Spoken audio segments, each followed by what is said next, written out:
Hi, this is Chris Smith with Local Joe's. At Local Joe's, we help local business.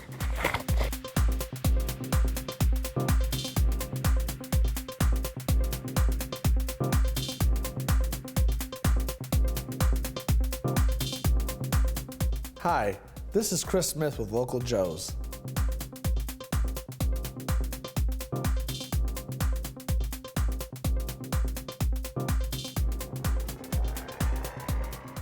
This is City Pulse Newsmakers, a weekly look at the issues and the people behind them in Greater Lansing. Brought to you by City Pulse, Lansing's weekly alternative newspaper. And now, here's your host, City Pulse publisher, Burl Schwartz.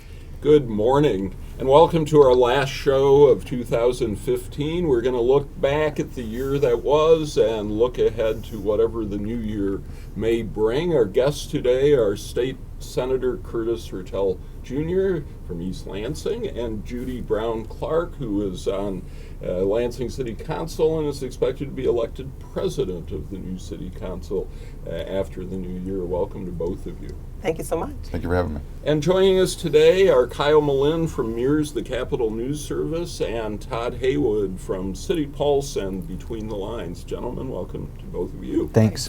And we're all here today, I think, to participate as opposed to firing questions. So, Curtis, I'd like to get started with you because the legislature just went into its Christmas recess. So give us an assessment of the year that was.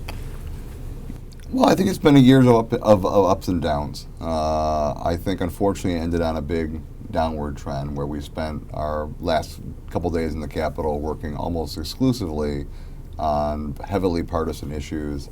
That last night our staff was kicked off the floor. We weren't allowed to present our amendments one by one, which has always been traditionally allowed in the Senate. They didn't allow us to give no vote explanations during debate because they wanted to move things along quickly. And so I think a lot of the goodwill that had been built up throughout the year was lost that night, and I think that's unfortunate.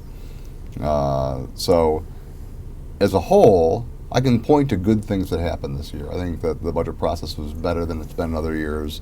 I think we got some important things funded for our local community. Like, for example, I got an amendment into the budget that allowed for hospice care to continue at Sparrow Hospital. So I was excited about that. But there were also a lot of negative things as well. And I think the last really strong political aspect, that and the fact that we failed to get roads done in a meaningful bipartisan way, I think is also a problem. Judy, you just ended your second year on Lansing City Council. Yes. You had a shakedown cruise your first year. How'd the second year go? I think the second year went very well.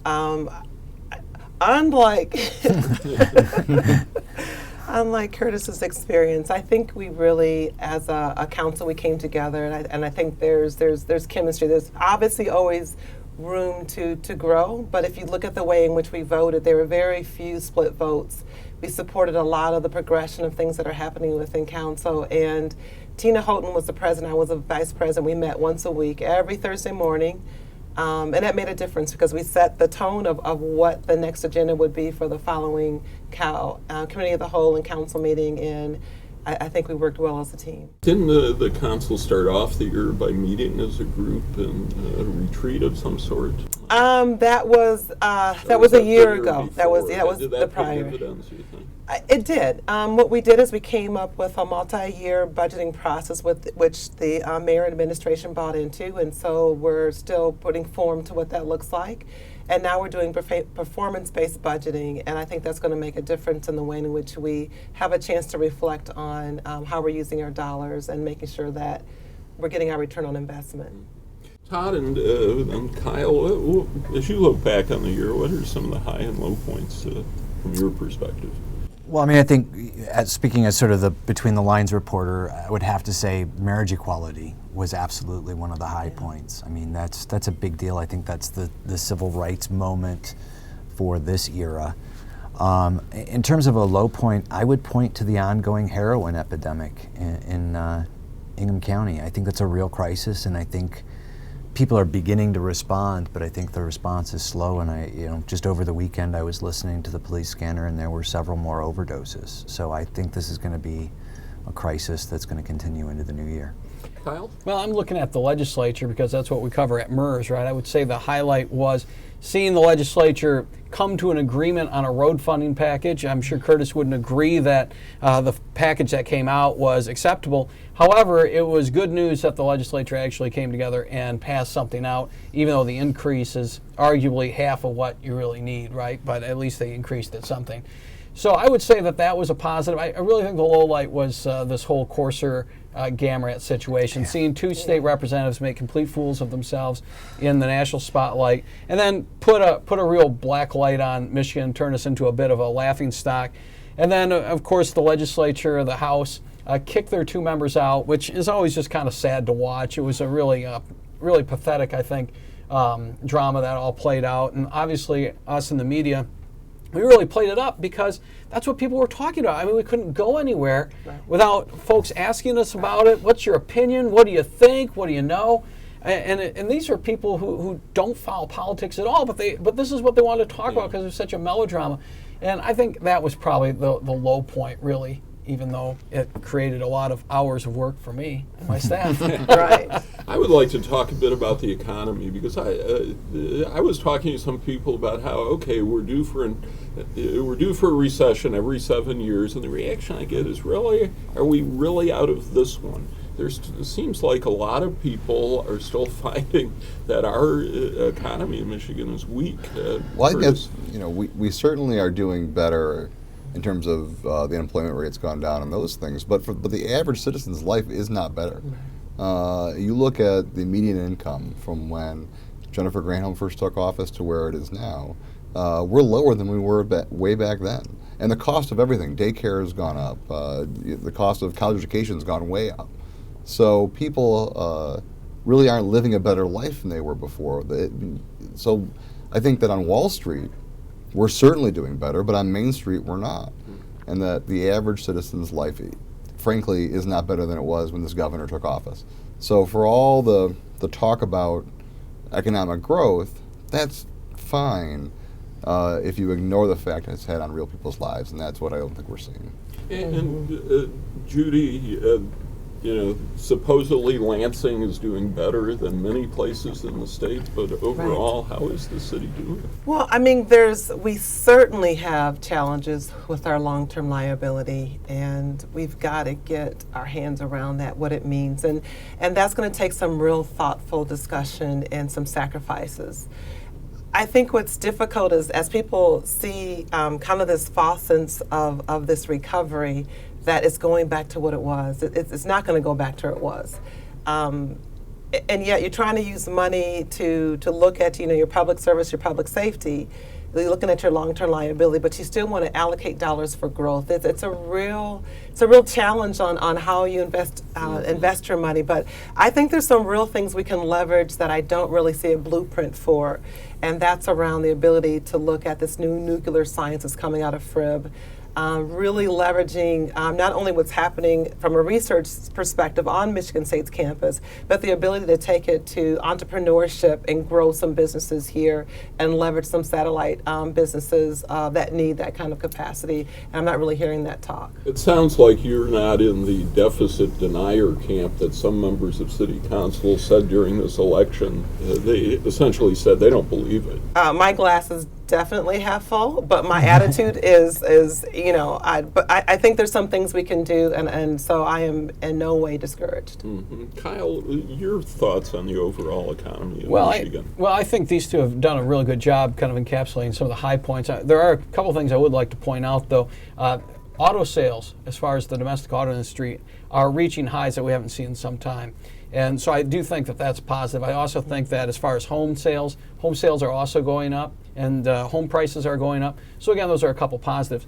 But to the senator's point here about are people feeling it, I think we really see that as far as where they stood on Proposal 1, this ballot proposal we had in May, where there were a lot of initiatives that were put into this ballot proposal that were going to fund education, is going to fund transportation. And you could say the thing was a Christmas tree, and there were a lot of problems with it. The bottom line is that failed 80 to 20%. So that tells me that there isn't a big appetite from people that, wow, we feel like we've got a lot of extra money to spend, and so we're willing to spend it on services. If that continues into 2016, are there election issues you think that will be affected by the economy? Well, local bonding proposals always are always in question. You got millage requests, not necessarily renewals, but if you got additional millages. We got a big one for the school district. Sure, here in Ingham County, or the sinking fund for that matter. Right. Any kind of sinking fund proposal. I think anytime you have those up there when the economy isn't doing well, as far as schools are concerned, new money asks, what we're seeing across the state is it becomes a 50-50 proposition. It really does, and the more you ask for, the less likely you're going to get it.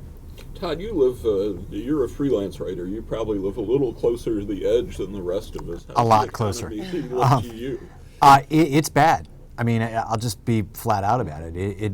We're struggling. I don't have investments. I don't have an expensive car. In fact, my car's a 2004. So, I think from my perch, which is fairly low on the totem pole, it's pretty tough. I mean, when you have to make decisions about, okay, do I pay this bill, or do I get milk, or do I pay for this medication, those are really tough decisions to have to make. And I think many of us have been doing it now since the crash, and oftentimes before the crash.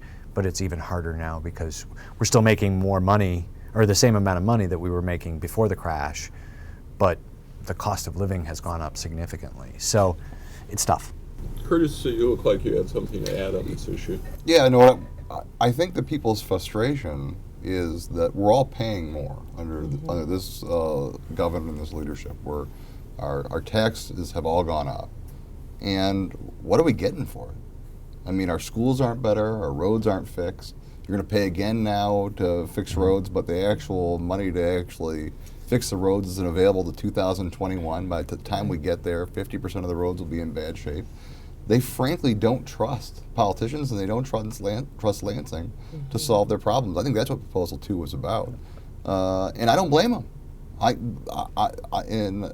don't blame them at all, considering that this legislature has almost, as far as I can tell, no respect for the people whatsoever. Every time we pass a controversial bill, we throw an appropriation at it to make sure it's referendum proof. Every time the voters put a referendum that they don't like, they redo it. If they don't like what local government likes, they redo it. The disrespect for democracy and the people is at an all-time high level in Lansing. So I think the people are right not to trust us. Yeah, but the other side of that is they seem to want to trust Donald Trump. Well, I think it's interesting. Style, right? Yeah, I think Donald Trump is tapping into something very important. I think, unfortunately, there are people that are led to it, but that's always the case in these kinds of situations.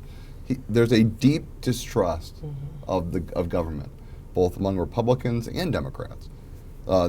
8 years ago, we elected a president that promised hope and change, and he got a lot done in the first 2 years. Then a Republican Congress was elected, and we've had literally 6 years of gridlock. 6 years of gridlock there. State capitals have not functioned very well either. And I think that people are angry at government. I think they have a right to be angry. Now, do I think that their anger is misplaced with Donald Trump? But every time in this world there's been a lot of strife, a lot of hard times, a lot of mistrust of government, there is somebody that will stand up and tell you who to blame. Not try to fix it, but will tell you who to blame. And that's exactly who Donald Trump is. And there are a lot of very dangerous examples in history of people like Donald Trump exploiting other people in order to blame them for people's woes. Yeah, and before we move on to looking more at 2016, I just want to say, for me, one of the big stories of the year was Rick Snyder leading the way on this anti-immigrant movement regarding Syrians. He may have gotten a little bit of a bad rap. Kyle, you might be able to address this some. Well, I think he was trying to have it both ways here, right? I mean, on one hand, he wants to be the pro-immigration governor, but on the other hand, he's got a Republican constituency out there that's a bit foaming at the mouth about what happened in France, and they see, 2001 wasn't that long ago, So I think they're pinning their anger on a group maybe they don't understand, they don't appreciate the religion much, they don't know much about it, and what happens is they put a blanket presumption that, well, if you're Muslim, if you've got if you've got something on your head, there's something wrong with you, right? I'm just You're going to be a surprised terrorist. at Snyder. He just doesn't seem to care about social issues yet. For some reason, he jumps on this one. I don't get it. There's no point. He's a lame duck governor who does never, who, as far as I can tell, is never going to run for anything again. Why won't he choose to lead? And there are so many issues where he will not just tell his party no. And it's very frustrating to me. Do you think that that's Snyder auditioning for a cabinet post? In a Donald Trump White House? I don't know if it's a Donald Trump White House, but I might be living in Canada if Right. that happens. But it's very, very frustrating to have a governor who says all the right things and does all the wrong things. And it's very frustrating to have him led by this right-wing part of his party, which I know he doesn't believe in, but he's just a wimp and won't stand up to him, and it's very, very frustrating. And the Syrian thing was a good example. Sorry, I Judy, think it's coming out of that business background and like your corporate shareholders, and I mean shareholders too. And so you're really being driven by this business model because you can't have your pulse on social justice, and you can't have your pulse even looking out the window to really just be that intolerant and just. Again, you're speaking on both sides, but you don't have to reconcile both sides because you're a lame duck. Now, if you weren't a lame duck, then you have to justify that. But if I'm a lame duck, it's like, well, he's riding out the waves and he's trying to make peace, or he's positioning himself and he doesn't necessarily know what the next position is. So it's better to err on the side of being wishy-washy than it is to actually take a stand. I think we should take a look at Brian Kelly in this too, the lieutenant governor, who is also keeping his eyes open for the next office, which would be 2018. I wonder how much this decision, his initial announcement, Governor Snyder's initial announcement, had to do with positioning Kelly down the line so he doesn't look maybe more liberal or more moderate than Bill Schuette when 2018 comes along. I think that's just something to keep in mind. Yeah. Well, let's look at the coming year. Judy, what are the big issues you see facing the Lansing City Council? Deficit obviously continues, but beyond that. The deficit continues. I think first and foremost is really creating our chemistry. We've got two new council members with Adam Hussein and Patricia Spitzley. And so it's really creating this new chemistry, understanding what we look like as a body and moving forward together collectively. That's the first and foremost. Obviously we're with the financial health team, we have the RFP out now looking at ways in which we can make some real financial, kind of do an environmental scan of what we look like, and then get some recommendations from a contractor, whoever gets the contract. One of the things they're looking at, of course, is BWL. I think everything's on the table. My personal opinion is I think they're a jewel, and I think there's so many ways to leverage and grow this area that it's, you have to make a very compelling case for me to see differently, but I'm definitely open. But I just see them as such a staple and such an institution that can really grow, especially as they're looking at their solar and some of other alternative fuel capacities. And so I don't see it as much of an asset that's marketable for sale the way others do. We've seen some growth on Michigan Avenue, this new plan for the 2000 block, and the apartments are going up now at the old auto dealership, or at least they're clearing the way for them. But the Red Cedar, we don't hear much about that. Where's that going to be next year? Well, I think there's some negotiations that are still going on. There's some final documents that need to be determined, and I think we're just kind of on that lull of the push and pull to everybody is really getting a consensus on what that final language will be. But I do know that we have to take more of this regional capacity. This is not just a Lansing, City of Lansing project or Lansing and Michigan State. It really grows, becomes a real mainstay as you come off the highway and kind of brands who we are. So there needs to be some thoughtfulness, but I think right now we're just kind of at the point of the dance, so it's a little quiet. Curtis, your thoughts for 2016? My thoughts? Well, unfortunately, I think the legislature is going to still be a very partisan place. We're going to have some very important issues to get through. The budget's coming up. We just got the waiver from the federal government to continue Medicaid expansion. That's really great news. But we're going to have to make sure we find the funding for it going through this next budget cycle, so that's going to be interesting. I think the most important story in Lansing, unfortunately, is going to be the elections because we need new leadership in Lansing. So the House is up this year. Even though I'm in the Senate, I'm not in competition with the House. I want the House Democrats to take control. So I'm going to be traveling around the state on my off time trying to help those candidates out because I think we have a great opportunity to actually take part of this state back and start heading in a much better direction. Kyle, what do you see happening next year? I think the first issue, and it could be the largest issue just because it is an election year, is going to be what's going to happen with Detroit Public Schools. And what is the legislature going to do to try and alleviate this huge debt, about $700 million that he ultimately, the governor, wants out of this legislature? Is he going to be able to get this money out, or is this going to become too big of a sticky pot for them to put their hands in? Because if they don't, we could get in a situation where a judge could take control of that school district in some way, and the state is going to ultimately be on the hook for it anyway. And it's not necessarily only about the money, but it's also what the structure of the school district is going to look like. What's going to happen with the education achievement authorities? Everything that we're hearing is that they're on their way out in some way. Who are they going to be put under the jurisdiction of? Detroit Public Schools, charters. How big of a role is charter schools going to have? We've got some people in the House who want charter schools to take over the whole school district. That doesn't seem very likely, but it's something that's on the table and something we're going to be taking a look at. So I see that as consuming a lot of the conversation, and I also think that the insurance companies are going to want to still kick up this whole reform to our no-fault auto insurance.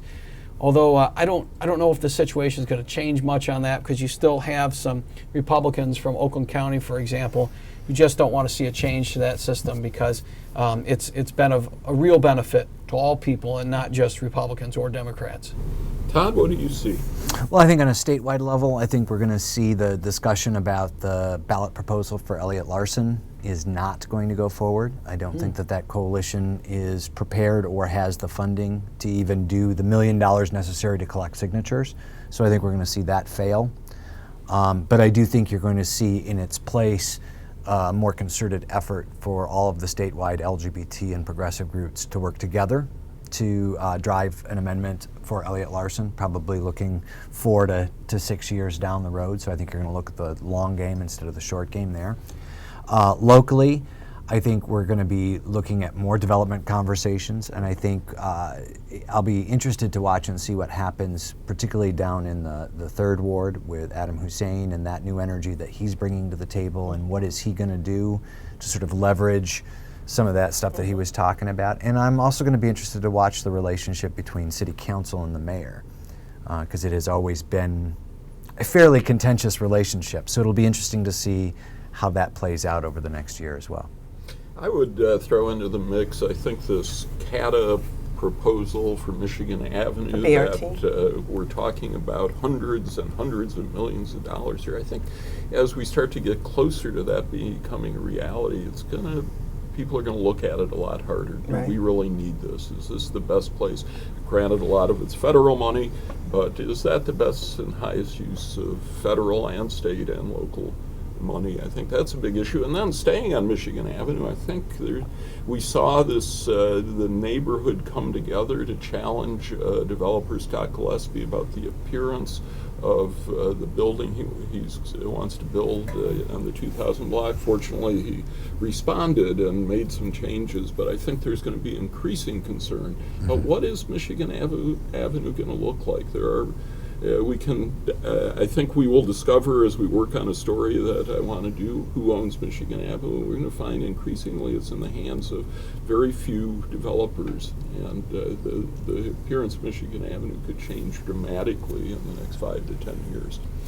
I want to talk about the ballot issues that may be stalled at the moment on medical marijuana, rather on recreational marijuana, but I want to talk about it also in context of what just happened or failed to happen in the legislature, where they could not get together on the House-passed bill to get something on the governor's desk yet this year to regulate dispensaries, because I think whatever they end up doing on dispensaries is probably going to be the format for regulating recreational as well. Curtis, why does the legislature have such a big problem figuring out a solution to medical marijuana dispensaries? Yeah, the House passed bills are a step in a direction. I still think that they are too limiting to a few companies that will only end up qualifying, and I think it ends up being a pretty huge amount of profit for very few people in the system. And I don't think the state should be in the process of picking winners and losers in that regard. So I certainly think we need a regulatory structure. I'm not on the side that says we don't, because, and I certainly support medical marijuana, and actually I would vote yes on a recreational marijuana proposal. But I believe that if you're going to do it, you have to actually regulate it. The idea that we have a drug out there right now that is a medicine, but not regulated by anybody, the testing isn't done to make sure that it's safe. There's no other system where we'd have that. So I think we certainly need a regulatory structure, but I think if you looked into this bill, there were a lot of donors that tried to make sure that they had a piece of the pie in this, and I'm not willing to just hand it over to those people. Judy, part of this, of course, is while the state has dilly-dallied on regulating it, we have almost as many dispensaries, maybe as many dispensaries now in Lansing as we had before the court said they are illegal. Is council concerned about the lack of regulation of these dispensaries, and what do you think should happen? So we have an ordinance on the books. What we don't have is the teeth to really hold things accountable. I mean, we're so looking forward to having some regulations that we can use as to reconcile our ordinance with. It's very difficult because as I'm driving down the street, I keep seeing the big green cross, and I keep thinking, you couldn't open a restaurant, you couldn't open anything else in which humans consume but medical marijuana or marijuana. You have no idea what the quality is, what the chain of custody is with it, and people are going and they're consuming that, and there's not really and it's very difficult because our police don't know also what to do because they're just popping up, and how do you check a card, so there's some real structure that needs to be put in it, but again, we have an ordinance on the books. We're just really waiting for the state to allow us. Couldn't the city do it on its own? You can do it on your own, but it's very difficult to regulate because, number one, what's under the influence? When you look, we know there's doctors out there that write these prescriptions without seing the patients. Certification. So when somebody has that card in their hand, how do you regulate if that, there's no database or anything, so how do you regulate to determine if it's a legitimate card?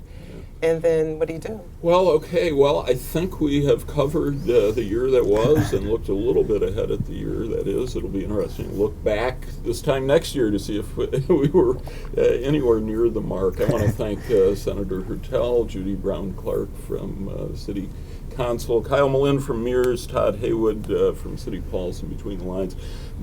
Happy New Year to all of you, and Happy New Year to you. Thanks for watching. We'll be back next week.